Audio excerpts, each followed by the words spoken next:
আজকে আপনি আমাকে অফিস থেকে নিতে গেলেন না কেন? মনে ছিল না। মনে ছিল না নাকি ইচ্ছে করে যাননি? এত কৈফিয়ত তো দিতে পারবো না। আচ্ছা আপনার কি হয়েছে বলেন তো? কাল রাত থেকে থম মেরে বসে আছেন, আজকে অফিসে যাওয়ার আগে কিছু খেয়ে গেলেন না, এখন আবার? আমার যা ইচ্ছা তা করছে।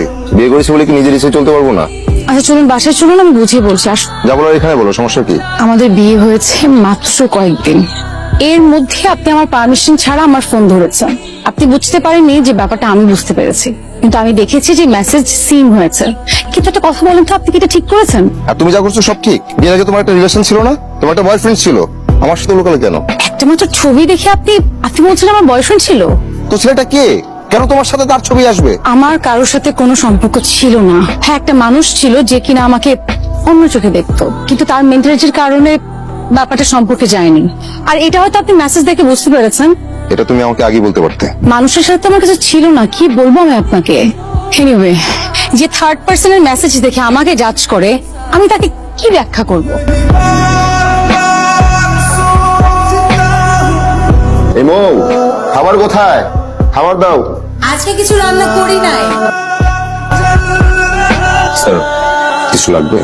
জামাল মিয়া আমাদের এখানে কাজ করছে অনেকদিন যাবত। আমাদের রিসোর্টে যত ইট বালু কংক্রিট উনি সাপ্লাই দেয়। আপনি ওনার বিলটা কেন আটকে রেখেছিলেন না? আমার বিলে প্রচুর গরমিল, অডিট হোক তারপর। এই সামান্য বিষয় নিয়ে অডিট করলে হয়? আপনি আজকেই ছেড়ে দেন ওনার ফাইলটা। স্যার ব্যাপারটা সামান্য না, অনেক বড় গরমিল, 50 লক্ষ টাকা প্রায়। অডিটের আগে আমি এই বিলে সাইন করতে পারবো না। দেখছেন স্যার কেমন তারা কথা কয়? এটা আমি পার্সেন্ট হিসেবে দিয়ে দেবো, এরপর আমার বিলটা আটকে রাখেন। এই চুপ করেন আপনি, এসব কি বলছেন আপনি?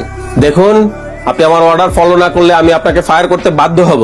আপনাকে ফায়ার করতে হবে না, এই চাকরি আমি আর করবো না।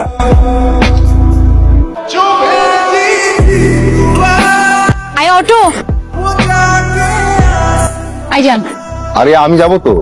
আমি রাস্তা চিনি।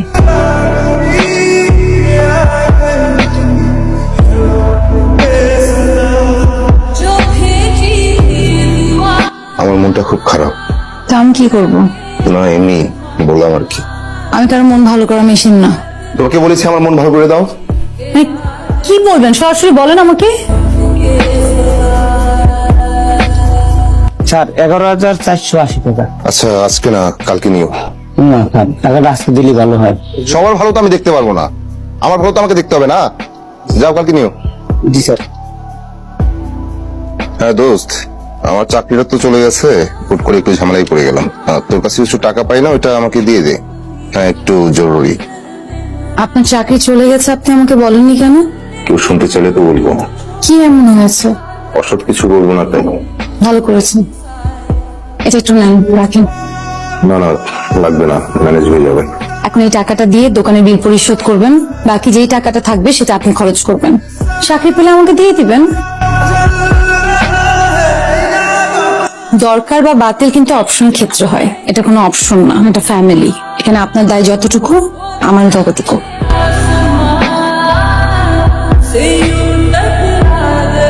বাবা আসসালামু আলাইকুম। ওয়ালাইকুম আসসালাম, তোমাদের দেখতে চলে এলাম। বাবা আপনি কেমন আছেন? ভালো আছি। চলে আসতে ফোন করলাম। আমি বাবা, তোর বাড়িতে আসবো, ফোন করে আসতে হবে? আমি কি তোর বাড়ির মেহমান? আপনি কি রেস্ট নিন, একটু ফ্রেশ হয়ে নিন, আমি নাস্তা করছি। আদি কয়েক মাস তো হলো এবার বৌমাকে নিয়ে বাড়িতে আয়। অফিস ছুটি দিল না। আরে গ্রামের লোক তো বৌমাকে দেখার জন্য অস্থির হয়ে গেছে। তুই তোর বসকে গিয়ে বল ছুটি না দিলে চাকরি ছেড়ে দিবি। এমনিতেই ছেড়ে দিয়েছে বাবা। কি বললি বৌমা? এই তুই চাকরি ছেড়েছিস কেন? আমি ছাড়তে বলেছি বাবা। কেন? আদি প্রায় অফিস থেকে ফিরে বলতো যে তাকে ইলিগাল ভাবে কোনো কাজ করতে অফিস থেকে প্রেশার দেওয়া হচ্ছে। আর আদি আমাকে সবসময় বলতেন যে আমার বাবা একজন সৎ স্কুল টিচার, আমি তার ছেলে হয়ে কিভাবে ডিসঅনেস্টি করে টাকা ইনকাম করবো এবং ওই টাকা হজম করবো। বাবা আপনি তো জানেন যে ও অ্যাকাউন্টস ডিপার্টমেন্টে, মানে তার একটা সাইন দিয়ে অনেক কিছু করার আছে।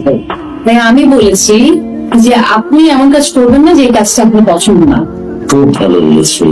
আমি হলো একই কথা বলতাম, তুই চাকরি ছেড়ে দিয়েছিস, আমাকে বলিসনি কেন? বাবা আপনি টেনশন করবেন না, তার যখন যে চাকরি ভালো লাগবে সে সেটা করবে। সেই পর্যন্ত ফ্যামিলি সাপোর্ট করার জন্য আমি আছি।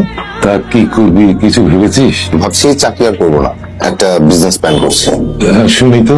একটা ফিশারি দিব, তার উপর একটা মাছা করে, মাছা করে যদি এখানে হাঁস মুরগি পালি, এটা যদি 20টা মাছের খাবার হয়ে যাবে। একই জায়গায় একই সাথে মাছ করতে পারতেছি, পোল্ট্রি করতে পারতেছি, খুব ভালো। বিজনেস যে করবি এত টাকা কোথায় পাবি? দেখি ম্যানেজ হয়ে যাবো। ঘুমাচ্ছ? কান খোলা আছে। আমার বিজনেস প্ল্যান তোমার পছন্দ হয়নি? আমার পছন্দ হোক আর না হোক আপনার কোনো যায় আসে? এভাবে কেন বলছো? স্বামী স্ত্রীর মধ্যে মনোমালিন্য হতেই পারে। ওই দিন ওই ছেলের মেসেজ দেখে আমার মাথা ঠিক ছিল না, তাই তুই একটা কথা বলে ফেলেছি। তাই বলে যা করার আপনি করেছেন। আপনি আমাকে পদে পদে ছোট করছেন এবং আজকে আমাকে শেষবারের মতো ছোট করলেন। মানে আপনার বিজনেস প্ল্যান সম্পর্কে আপনি আমাকে কিছুই বলেননি। আপনার আমার ভালোবাসার মাঝে একটা দেয়াল তৈরি হয়েছে, যে দেয়ালটা অহংকারের। আর যে অহংকারের কারণে আপনি আমাকে কথাটা বলতে পারেননি। আমি অনেকবার বলতে চেয়েছি, এই ব্যাপারটা নিয়ে আমি কদিন যাবতই তো রিসার্চ করছি, বলবো বলবো করে বলা হয়নি। এনিওয়ে, আপনার বিজনেস প্ল্যান আমার পছন্দ হয়েছে, ভালো। Wait, happy birthday to you. আপনার মনে ছিল? কি মনে হয় আমি শুধুই অহংকারী, একটু প্রেমিক না? ভেরি নাইস, কিন্তু এটা তো অনেক দামি। আপনি এখন এটা কিভাবে? তোমার চাকরি আছে বলে কি খুব ধনী ভাই নিচ্ছ? এটা অহংকার না? শোনো, আমার চাকরি না থাকলেও চাকরি ছিল, পেন্ডিং বেতন দিয়েছে, সেখান থেকেই কিনলাম। এখন এসব কেনার কি দরকার ছিল? আর সামনে একটা বিজনেস স্টার্ট করবেন। ওটা ম্যানেজ হয়ে যাবে। গ্রামের জায়গাটা বন্ধক রেখে ব্যাংক লোন নিব, কিন্তু এটা আমার সাথে তোমার প্রথম জন্মদিন, স্পেশাল আছে। খুব সুন্দর। এখানে আসলে কেন? আমরা তো ডিনারে যাবো আজকে। বাবা আসছে, মাও আসবেন। বাবা মা তো আসবে সন্ধ্যায়, আর এই সময়টা শুদ্ধ আমাদের। এটা কি টাকা? এই টাকা লাগবে না, ধরো লাগলে আমি চেয়ে নিব। ডিনারের খরচ আমি আলাদা করে রেখেছি। এই ডিনারের টাকা না, ব্যাংক চেক, আমার সারা জীবনের সেভিংস। এত টাকা? আশা করি এটা আপনার বিজনেস স্টার্ট করার জন্য না। এই টাকা আমি নিতে পারবো না, রাখো তো। আর আমি তো বলেছি যে আমি টাকা ম্যানেজ করতে পারবো, রাখো। এই সেভিংসটা ছিল আমার ফ্যামিলি ফিউচারের জন্য, আর আমার এখন মনে হচ্ছে যে এই টাকাটা দেওয়ার সময় এখনই। আমি জানি না আমি ভালো ওয়াইফ কিনা, কিন্তু আমি সেই ওয়াইফ যে সব সময় আপনার সাফল্য কামনা করি। আমি জানি এই টাকাটা আমি নিতে পারবো না। এটা তোমার অনেক কষ্টের টাকা, শেষ সম্বল। বিজনেসে যদি আমি লস খাই, পুরো টাকাটাই কিন্তু পানিতে। বিজনেসে লাভ লস থাকবেই। আমাকে আপনার বিজনেস পার্টনার করে ফেলেন, তাহলে তো আপনার কোনো আপত্তি নেই।